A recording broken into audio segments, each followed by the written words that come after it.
Bom dia, meus amigos. Bom dia, boa tarde, boa noite. Eu não sei o horário que vocês estão vendo esse vídeo aqui. Eu já estou com a participação do meu amigo ilustre aqui, o Nicolas, o futuro diplomata aqui de Santa Catarina. Está E meu presente aí, querido. Nicolas? Oi, gente, eu sou o Nicolas. É isso. Nunca perde a graça. Estou nessa. Estamos aqui na nossa segunda tentativa de gravar. A gente gravou uma aula muito legal sobre essa questão esses dias aí. Ela só não foi gravada, mas ela ficou muito show. Então, se o encontro de hoje, por um acaso, for chato, for maçante, a culpa é disso. A culpa é porque a gente está repetindo. É isso. A culpa é sempre do Eliel. Na dúvida do Eliel. Eu vou aqui pegar o arquivo para a gente começar a brincar. Achei aqui também. Pronto, tá aqui a questão.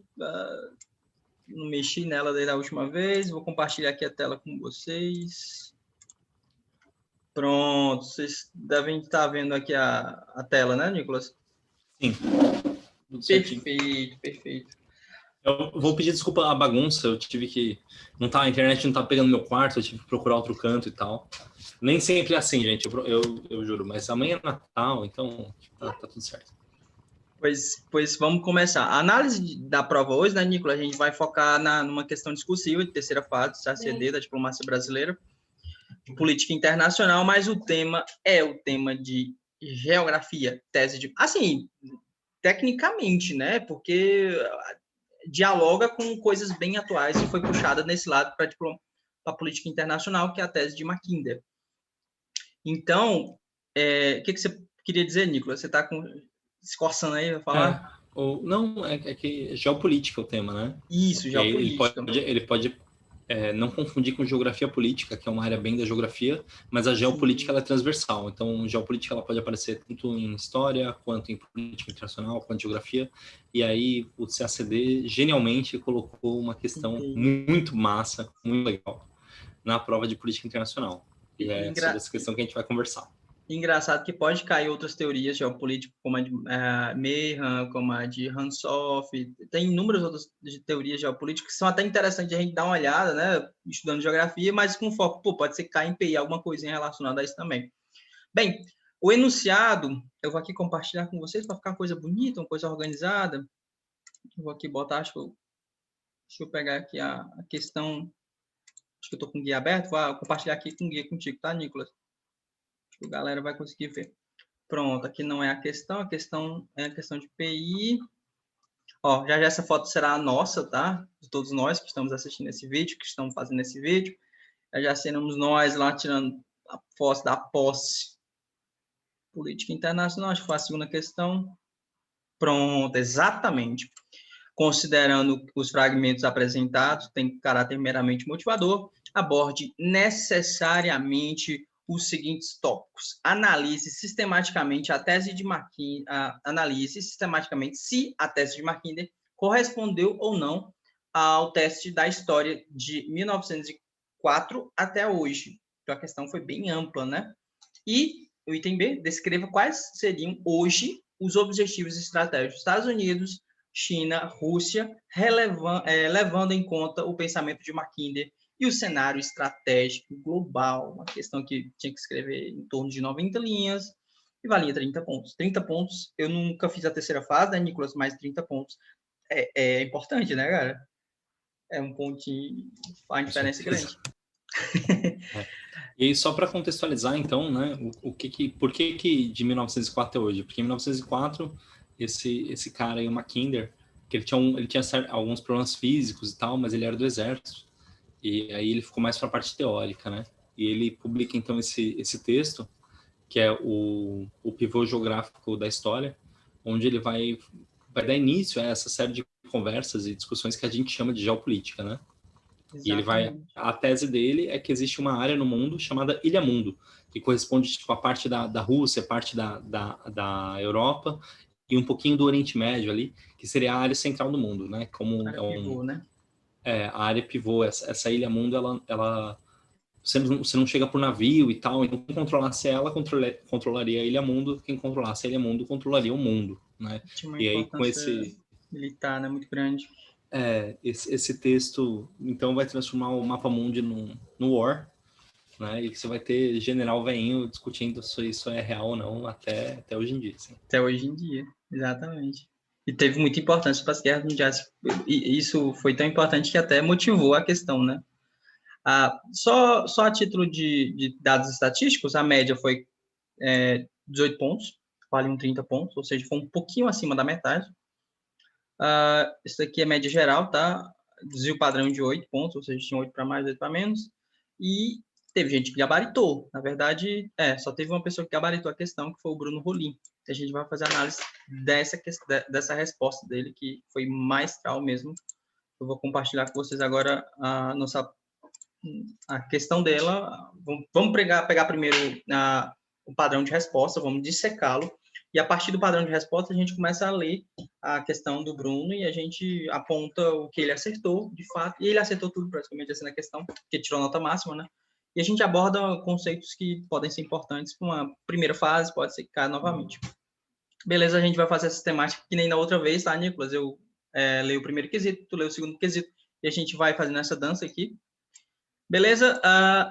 O primeiro quesito, ele pediu o seguinte, um dos primeiros pontos, ele esperava que o candidato expusesse os principais cenários estratégicos da Eurásia, desde a publicação da tese, né, de Mackinder, do artigo de Mackinder, com alinhamento das potências que caracterizaram tanto a Primeira Guerra Mundial quanto a Segunda Guerra Mundial, Guerra Fria, cenário globalização e cenário contemporâneo.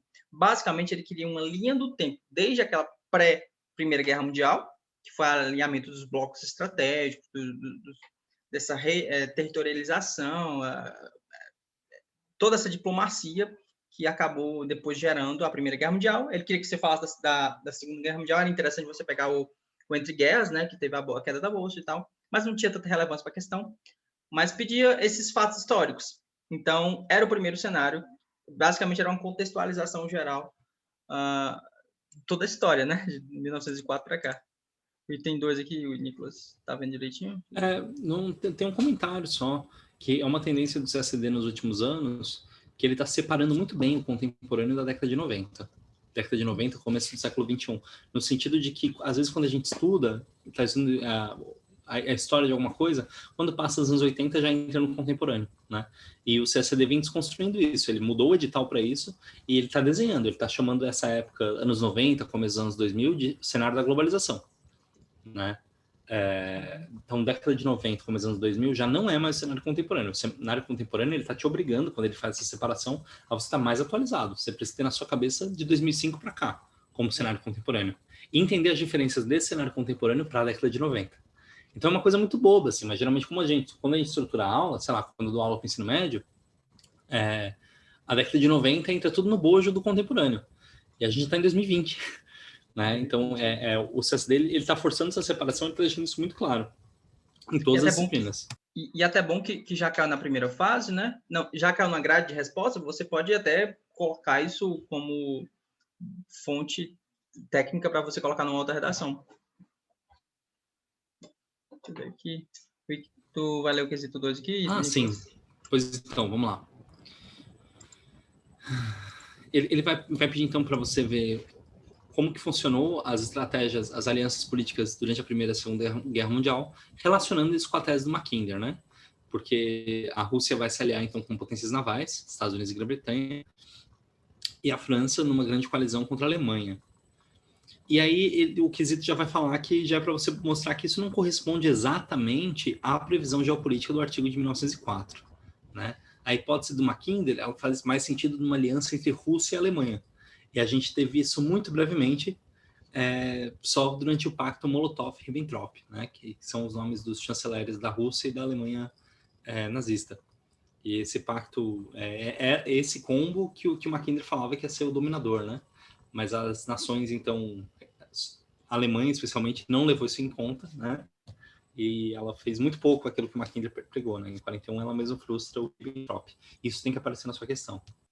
Isso, esse tratado, esse pacto era tipo uma palavra-chave que você tinha que colocar lá, desse um jeito de colocar. Até porque quando você começasse a falar da Primeira Guerra Mundial, ia cair nele, né? Porque você tinha que contextualizar com a tese de Mackinder, você nem falar não é uma questão de história mundial para você citar todos os fatos, não, você tinha que relacionar tudo aquilo com a tese de Mackinder. Era bem legal.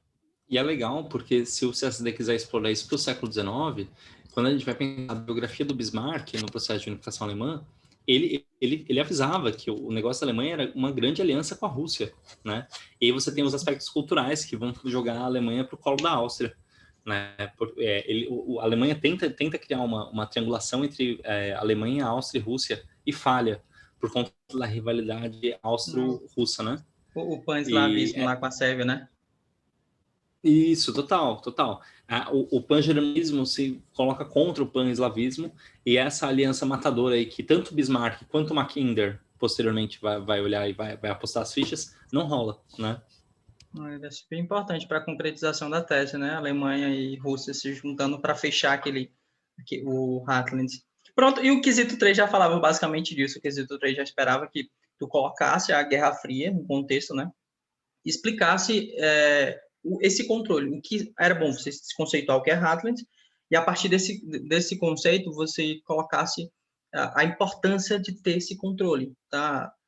E basicamente era reafirmar a importância da Rússia, tá? Começar a contextualizar também com a questão da República Popular da China. Não era para você explicar um parágrafo inteiro sobre a República Popular da China, o controle do Hitler. Não, era só para você contextualizar nessa questão de Guerra Fria, tem Guerra da Coreia e tal. Dava para você contextualizar e explicar a importância geopolítica desses países no controle do Hitler. Deve apontar também, essa aliança pivô foi contrabalanceada por uma rede de alianças liderada pelos Estados Unidos em vários pontos do crescente, como a Europa Ocidental com a OTAN. Então, já era meio que casando com a outra teoria, né, geopolítica, que é a teoria do Spiegelman, que era justamente ter um Heartland, que era a Rússia, e para você ter o controle, era para você controlar essa parte do entorno, né, que foi justamente concretizada com a OTAN. E também tinha que falar conceitos mais técnicos do Oriente Médio, como Irã, uma parte do Japão. Basicamente, esse quesito 2 era muito complexo, que você tinha que relacionar tudo aquilo naquele contexto de Guerra Fria, as potências brigando. Então, era um quesito assim complicado. Eu acho que a nota não foi tão boa porque não conseguiram abarcar esse quesito 3. Apesar de ter palavras-chave como a própria aliança, pivô, essa parte do Hunter, dava para ter uma questão boa, mas realmente era complexo esse quesito 3 aqui. Eu acho que o pulo do gato nesse quesito foi o que o Bruno Rollin fez, assim, ele vai relacionar com a teoria do Spikeman e pensar que o Spikeman vai falar sobre a Rhineland. Para você controlar o Heartland, não bastava... Você podia fazer isso através das penínsulas em volta, né? É como se fosse um bloco de terra, o Heartland, e em volta você tem as penínsulas. A Europa Ocidental seria uma península.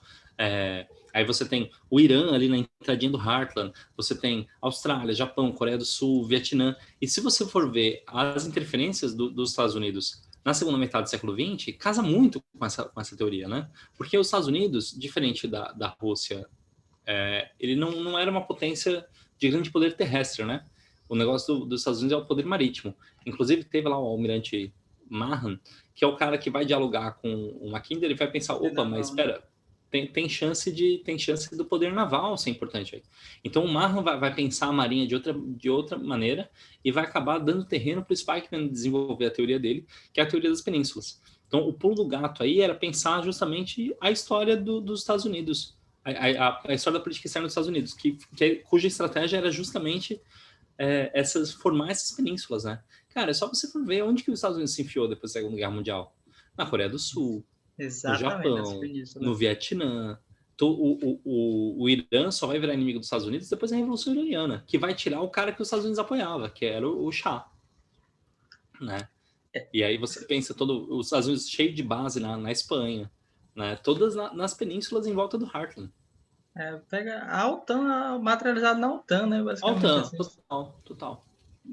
Era uma palavra-chave, né? OTAN. Tinha que ter na tua redação. Enfim, a gente tá lendo só o terceiro quesito. A questão, cara, era 90 linhas, de fato, né? Porque tinha tanta coisa para o cara poder abordar. O item 4 até aqui. Pouco. Isso. Dava. Essa é até pouco. Exatamente. Pronto, item 4 aqui, Nicolas. Aí era para discutir a década de 90, que a gente já conversou um pouquinho. E eu achei interessante, o padrão de resposta vai falar que a liderança estadunidense ela vai ser questionada a partir da guerra do Isso. Iraque e da crise financeira mundial. Que, no meu entender, na jurisprudência da banca, fica então estabelecido que o fim dessa era da globalização são esses dois eventos. Um militar ou outro econômico. Então, quando você quer pensar, mas qual que é a diferença dos anos 90 para cá do contemporâneo? Tá aí, a banca deu para você, deu para mim, deu para todo mundo. É a guerra do Iraque e a crise financeira mundial. Na primeira década, né, do século. Finalizar o tópico. Beleza. Se, O... se fala muito da década de 90 como a década do otimismo, né, Eliel? É uma década que todo mundo achava que o Fukuyama vai escrever um texto que é o fim da história e tal. E de fato, esse otimismo todo com a ordem liberal a partir dos Estados Unidos, ele dá uma brochada, né? Ele dá uma brochada com esses dois eventos. Ele dá uma brochada com o Iraque, ele dá uma brochada com a crise A financeira. crise econômica. E são essas brochadas que depois vão levar à eleição do Donald Trump, né? Querendo ou não. Donald Trump ele é fruto de uma brochada com a política externa estadunidense. Exatamente, exatamente. O quesito 5, Nicolas, ele pedia para a gente apontar as consequências para o equilíbrio mundial da seção política tecnológica da China. Macho, era uma questão da história mundial, geopolítica, geografia, atualidade, PI, era uma questão multidisciplinar, cara, porque já pedia para tu colocar a importância da ascensão chinesa. Aí a questão pedia, claro, né, tu falar do Deng Xiaoping, dessa década de 70 para 80, a entrada da própria China na OMC. São muitos dados, cara. A banca aqui, realmente, ela pediu muitos dados e o cara tinha que ser sintético para colocar todos esses dados, né? Aí ele pediu para a gente mencionar, né, a gente vai fazendo lá a terceira fase, essa aliança pivô postulada por Mackinder, que já não se construía sobre a hegemonia chinesa, sobre a hegemonia russa. Tá? Por quê? Porque China, Rússia, depois teve a questão da bipolaridade entre Estados Unidos e Rússia, é uma coisa muito atual. Tá? E assim, basicamente ele queria que tu contrastasse todo esse cenário com hipóteses alternativas, a manutenção da hegemonia dos Estados Unidos, multipolaridade.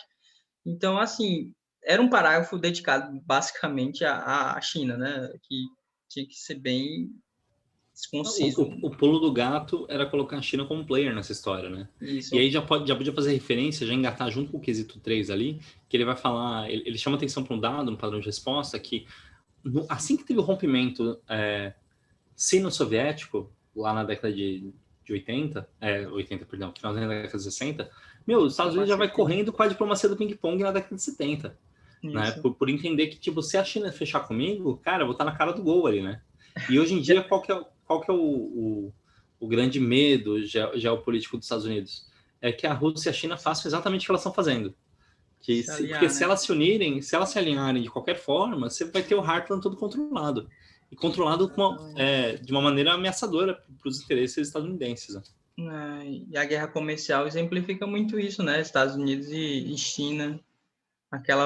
Já a gente vai vendo mais para frente aqui que vai ter também a questão da Rota da Seda, né, que também tinha que ser explorada, até porque a gente está falando de China, é uma coisa super atual, tinha que falar a Rota da Seda. Cara, toda vez eu vou falar, foi uma questão linda, essa aqui foi a mais top do concurso desse ano. E tem 6 aqui, Nicolas. Teu áudio. Vamos lá. Eu já esqueci qual que é o 6. Segundo tópico, espera-se o candidato aponte que os Estados Unidos herdaram no século XX a preocupação do Império Britânico em segurar a Alemanha e depois a Rússia para não controlar a Europa inteira, né? Aquela coisa dos britânicos desde o século XVIII que eles queriam um equilíbrio na Europa, sem nenhum hegemon por lá. Conceito europeu atual, né? Exato. E aí, então, a rede de alianças periféricas para evitar o domínio da Eurásia, primeiro pelos nazistas, depois pelos soviéticos, e que depois que isso se desintegrou, os Estados Unidos encontraram-se em situação de hegemonia mundial. Desde então, procuram evitar que volte a existir um bloco rival na Eurásia. Isso é muito legal. No sentido de que essa tradição, esse entendimento de não deixar uma potência hegemônica dominar o Heartland, ele foi transferido. A gente tinha primeiro a Grã-Bretanha e depois os Estados Unidos. E aí o inimigo agora é outro, né? Era a Rússia, depois vira a Alemanha, depois vira a Rússia na versão soviética, e hoje em dia vira o parzinho Rússia e China, né? Dava para falar até dessa desintegração do bloco socialista, né? Que é o finzinho da Guerra Fria, dava para falar sobre essa anseção estadunidense, essa troca de poder entre uma e outra. Só que assim, cara, é E o tanta cabo coisa. de guerra, né? Isso, exatamente. Era tanta coisa para falar, né, cara? Essa Era coisa pra desinte... caramba. Poderia falar dessa desintegração, né, soviética como uma desintegração também da tese de Mackinder, né? Porque a Rússia também não teria mais aquele hegemon todo do Huntland. Agora seriam nações independentes. Aí o Iugoslávia acabou se dividindo em vários outros países, Croácia, Sérvia, vários outros países. Então, assim, era realmente uma tese de que os Estados Unidos poderiam atacar dessa forma e não deixar com que a Rússia conseguisse esse poder todo do Huntland. Que é um poder que a Rússia vem tentando pegar hoje em dia quando ela vai influenciar as nações do leste europeu, né? Então, quando a gente vai... Por que a Rússia se importa tanto com influenciar a Ucrânia, influenciar a Geórgia? A economia da Rússia é bem maior e tal. É por causa disso, é um cabo de força, né? É uma linha. É uma linha. A Rússia puxa para cá, os Estados Unidos via OTAN, puxa para lá. Né? Cada um tem seus bispos, suas damas e suas torres, assim. E é interessante, né, que essa teoria... E você sempre tinha que relacionar se a teoria de fato de Mackinder aconteceu ou não aconteceu. Era basicamente o que a questão pedia no item A, né? Você tinha que relacionar cada período histórico se aconteceu ou não a tese de Mackinder. E E assim, a Nicolas, resposta é categórica, né? A isso, resposta é uma só. A resposta, se ela não aconteceu. aconteceu. Não A aconteceu, gente nunca exatamente. teve essa situação de alguém dominar totalmente a área pivô. A gente está mais próximo disso agora do que a gente jamais teve. E esse Exatamente. que é o pulo do gato, tanto da resposta do Bruno Rolim quanto da questão, né? Sim, esse quesito 7 era um quesito mais rápido, ele pedia para a gente importar, indicar a, a consolidação da aliança sino-russa, se ela poderia resultar em uma aliança pivô, nessa aliança do Huntland, de acordo com a definição de Mackinder, e um possível rival estratégico para os Estados Unidos. Então, era o medo dos Estados Unidos da aliança sino-russa conseguirem fazer com que o pivô do Huntland tivesse totalmente concretizado. Interessava aos Estados Unidos, portanto, impedir essa aliança se consolidasse e, ao mesmo tempo, reforçar o estado do Greenland, né? Inclusive Japão, Índia, Austrália, leste E aí europeu. já está jogando para o contemporâneo, né? Por exemplo, a Exatamente. gente podia citar a aliança quadrangular, né? O diamante de segurança entre Japão, Austrália, Índia e Estados Unidos, que é justamente para barrar o crescimento militar chinês e econômico, né? Fora até que Israel, né? As pessoas, porque os Estados Unidos gosta tanto de Israel e tal, tal. Pô, Israel tem uma importância estratégica para os Estados Unidos, assim, violenta, cara. Não é à A toa boca que do os Estados gol. Unidos entram na fogueira com Israel, não. E importante também situar, Nicolas, que a gente já tinha uma outra teoria geopolítica que teríamos que tratar na questão, né? A teoria do Hieland, que é a do Do Spikeman. Spikeman, exatamente. Aqui. E tem 8, estamos acabando aqui, tá, galera? Já a gente vai para a redação. Nicolas. Aí, falar sobre a China, né? Sobre a recuperação econômica dela, Uhum. do século de humilhações, né? Porque quando você para pensar na história da China, tem 4.000 anos ali. Eles tiveram um século ruim. Esse Isso. século ruim a gente chama na história ocidental de imperialismo. Então para a China só tá tipo levantando, sacudindo a poeira, tipo, mano, isso aí é quarta-feira à noite para nós, né? Então o objetivo estratégico é manter condições geopolíticas, de segurança e geoeconômicas para a continuidade do crescimento chinês, né? A China, para eles são um grande império e eles estão vindo retomar o posto deles, assim, né?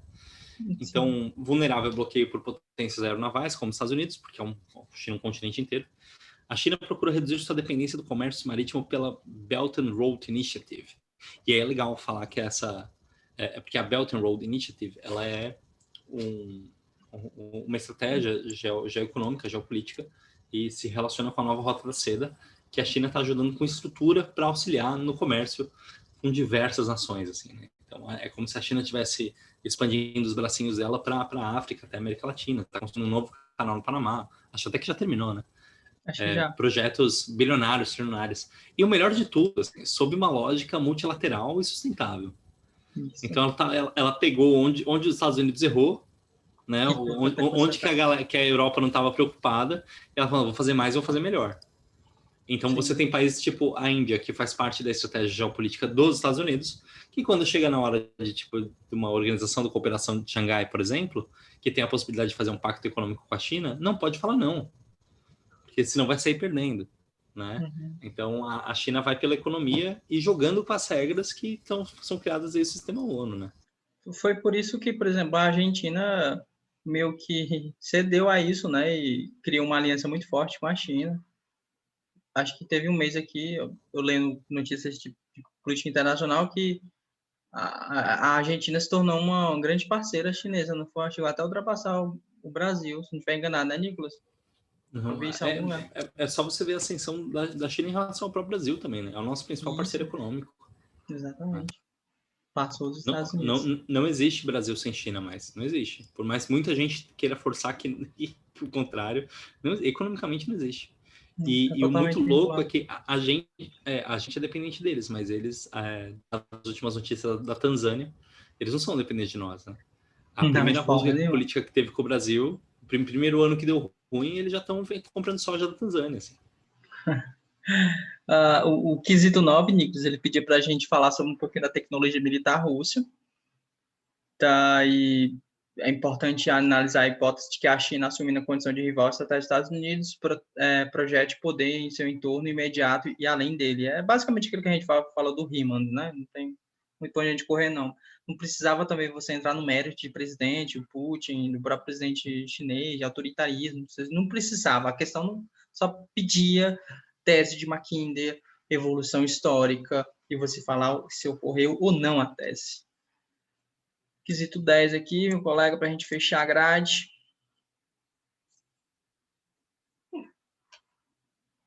Tem áudio, Nicolas. Eu tô falando meia hora aqui. Não, mas o item 10 é meio... Tá fechando aí, né? Que é a Rússia voltando a ter o mesmo status que tinha durante a União Soviética. E esse jogo xadrez. Era para você juntar os três e ir para o abraço. E a gente vai analisar a resposta de um cara que fez isso lindamente, assim. O texto é maravilhoso. Top demais.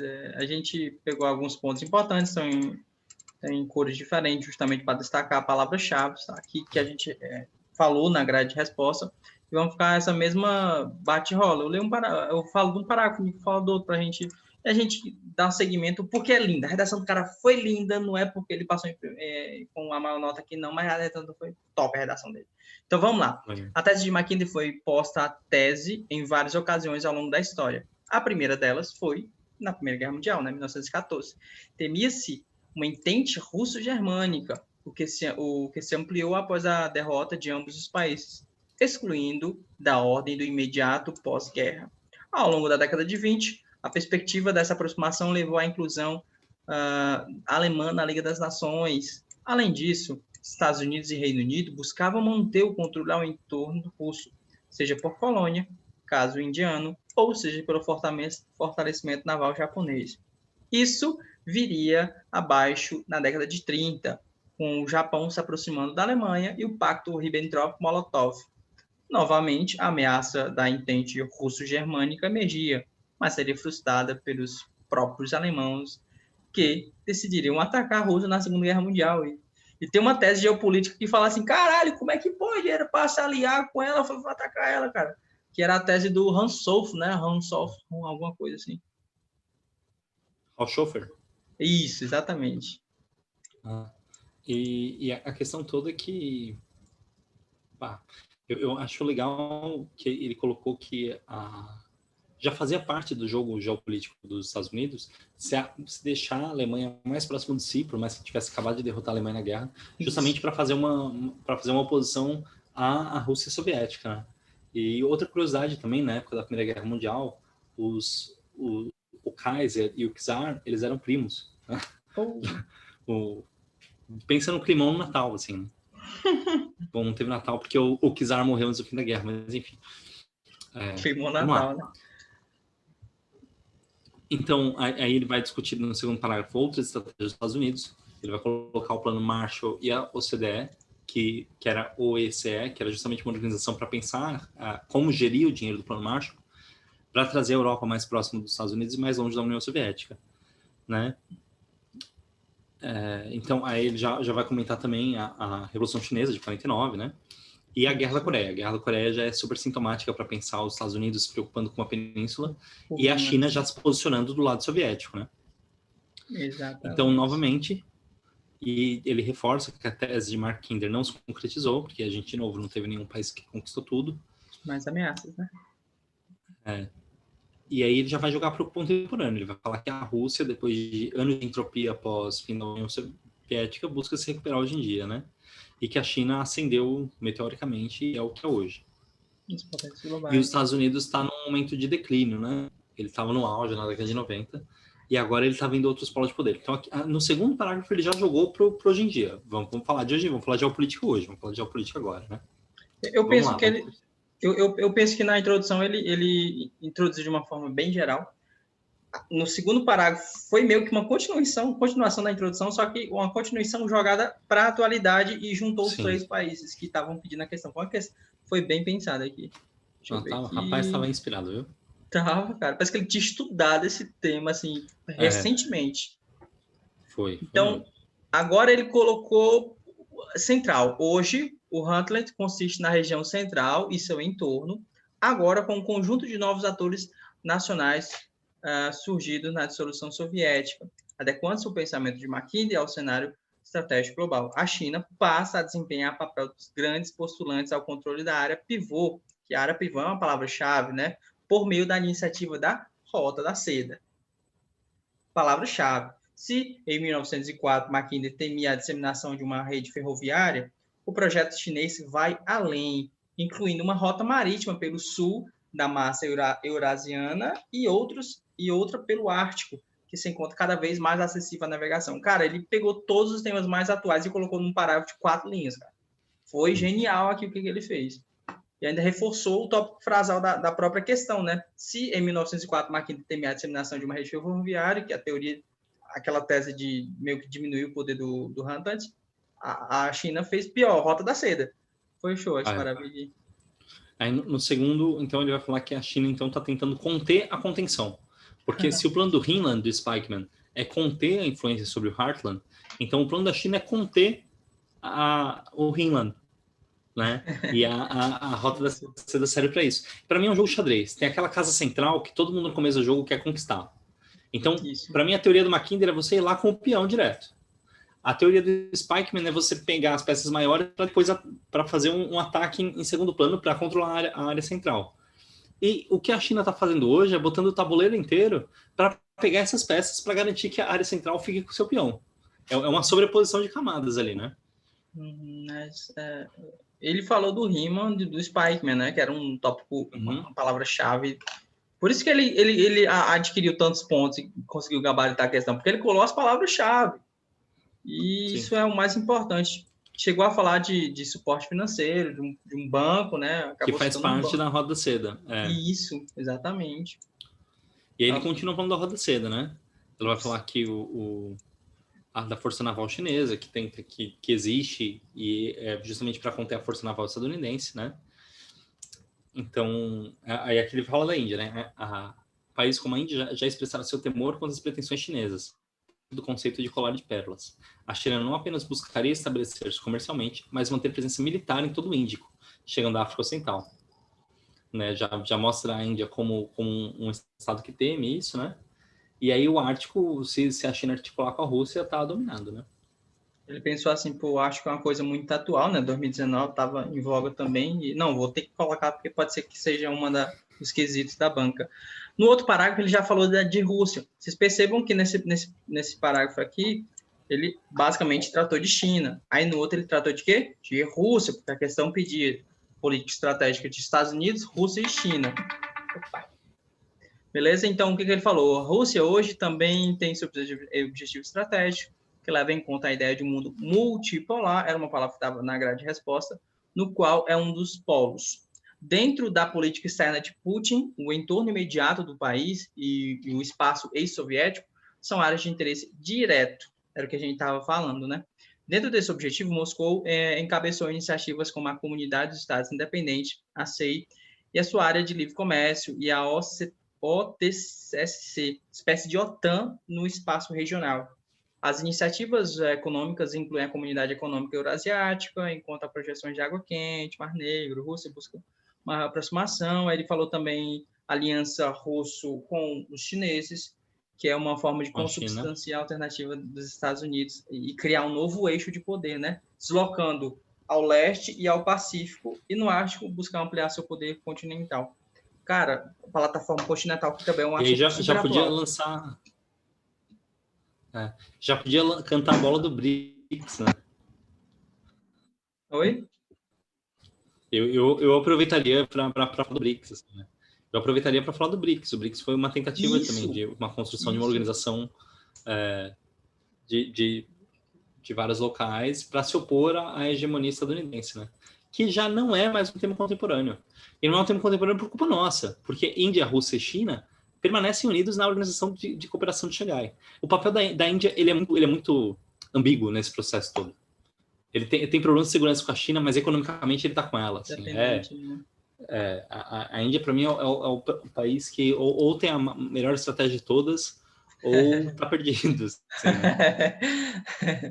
Não Talvez por sabemos. ser a maior democracia do mundo, talvez por isso seja tão errônea a sua participação, né? Assim como o Brasil também. O Brasil, se na era dos BRICS a gente tinha uma posição mais pró-Rússia e pró-China, hoje em dia a nossa posição é super mega hiper estadunidense, né?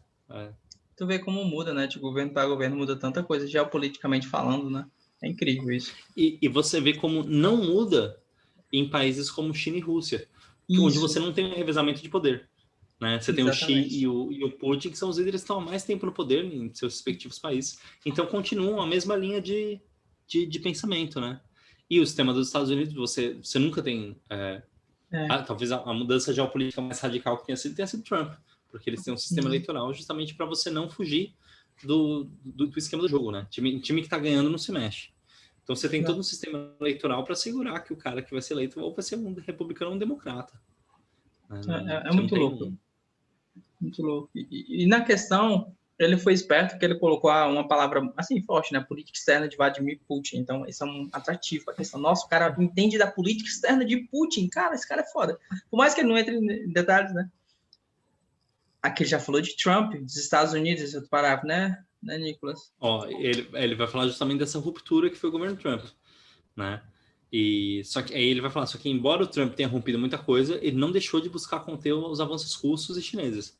E é muito legal pensar que o Trump é talvez o político que mais tem elogiado o Xi e o Putin na vida, né? É muito bacana essa ambiguidade também.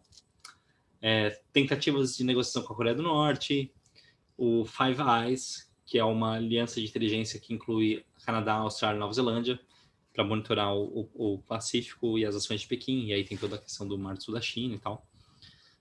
Os Estados Unidos também se aproximaram da Índia, aproveitando o temor naval, que é essa construção marítima chinesa muito forte, né? Porém, os Estados Unidos acabam, pela atual postura de maior isolacionismo na América Latina, abrindo espaço para a China. E aí a China chega com a sua Rota da Seda e tem o seu próprio Canal do Panamá, né? Assim, os Estados Unidos adotam outros mecanismos para conter Pequim, que chegam até mesmo à atual guerra comercial, ainda que muitos danos adicionais sejam causados. Tipo assim, eu vou sofrer, mas você vai sofrer também, né? Vamos lá.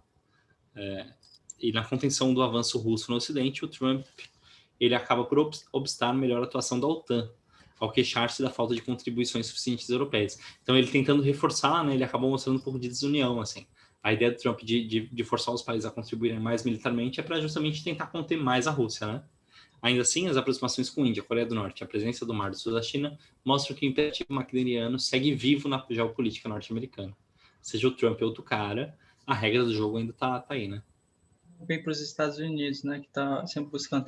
Cara, e assim, esse link que ele fez com coisas super atuais, como, por exemplo, essa crítica aí da OTAN, os países não estão pagando direito, como a Alemanha, pô, atual demais, daí, canal do Panamá, e eu acho que essa aproximação, eu, assim, total leigo, né, mas essa aproximação com o Brasil tem justamente influência nisso, a China tá tomando o Brasil, assim, não no sentido figurado, no sentido denotativo, mas no sentido econômico, no sentido comercial. A China, como a gente estava falando, a China é um dos principais parceiros comerciais do Brasil, se não o principal. Então, os Estados Unidos vendo isso, pô, a gente tem que ir atrás do nosso principal aliado aqui na América, um dos maiores na América, que essa mas ao aliança mesmo tempo, mas ao mesmo tempo o governo atual ele se mostrou tão dócil em relação aos Estados Unidos que os Estados Unidos não precisou dar nada em troca, né?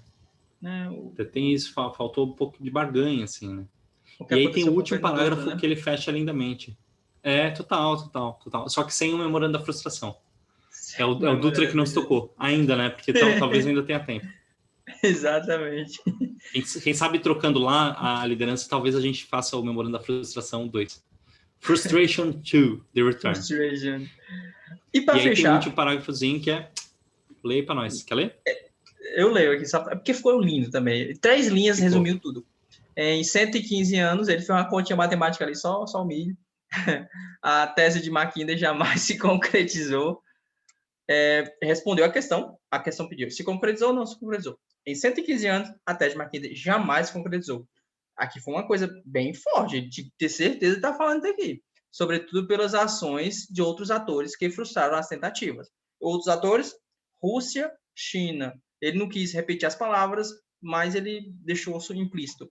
Contudo, a nova Rota da Seda, sobretudo com a concertação russa, faz com que a consecução do controle da área pivô pela aliança das potências orientais esteja próxima como jamais antes da história. Lacrou. Que é lindo. Ele perdeu tempo sem diplomata. Ele veio para Netflix fazer série. Olha o drama disso. Bruno Rolim, não lhe conheço, não sei como você é, nunca ouvi você falar, mas te admiro muito. Né? Essa foi a dissertação. Um texto desse daqui, cara, é uma revisão de atualidade pra gente aqui. Total. Um amigo meu veio perguntar para mim, que nem do concurso, eu tava explicando para ele que eu gostava muito de geopolítica e tal, e eu indiquei esse texto para ele ler. Você quer o resumo? Tá aí, ó. Eu não saberia outras fontes tão didáticas assim. A partir desse texto né? que a pessoa vai destrinchando, vou ter que te dar importância da China, importância do canal do Panamá, importância de OTAN, mas é tanta coisa aqui, e ele abarcou, por isso que ele tirou nota máxima, porque ele abarcou tudo do tópico lá que pedia. Beleza? Lindo, perfeito. Se alguém tiver alguma dúvida, eu sou professor de História, atualmente estudante de Letras, olha só. Né? Dúvidas, contatos, reclamações, sugestões, como é que é? Oferecimento de emprego, aulas particulares para você aceder, etc. É só me achar no Instagram, @NicolasMastrocola. E aí, pô, como que escreve Mastrocola? Sim, Mastrocola mesmo. Mastrocola. Acho seu trabalho, acho sua tática de estudo muito bacana, esses vídeos. Porque esses vídeos, eles acabam sendo uma grande tática de estudo para você, exatamente. Né? De noite eu não sou ninguém, de noite. Quanto eu revisei de coisa, assim. De noite eu de noite eu não sou ninguém estudando, cara. Por isso que eu tô fazendo vídeo, porque, pô, eu não faço nada de noite. De 7 horas até 10 horas, eu não estudo nem uma hora líquida. Então, pô, vou gravar vídeo do que eu estudei no dia. Isso é ótimo para mim, tô gostando bastante. Aí vai revisando. Não, sensacional. Exatamente. Para quem... Quando quiser, vamos trocando. A gente vai fazer mais vídeos com o Nicolas, porque foi ótimo. Vamos escolher alguns outros temas, né, Nicolas? Para a gente trabalhar aqui, algumas possíveis questões inéditas que a gente pudesse fazer. A gente passa vergonha, mas revisa, velho. Tudo cara, certo. Ser feliz. Valeu, meu amigo. Tá bom. Valeu, meu querido. Até mais. Valeu. Obrigadão. Tchau, tchau.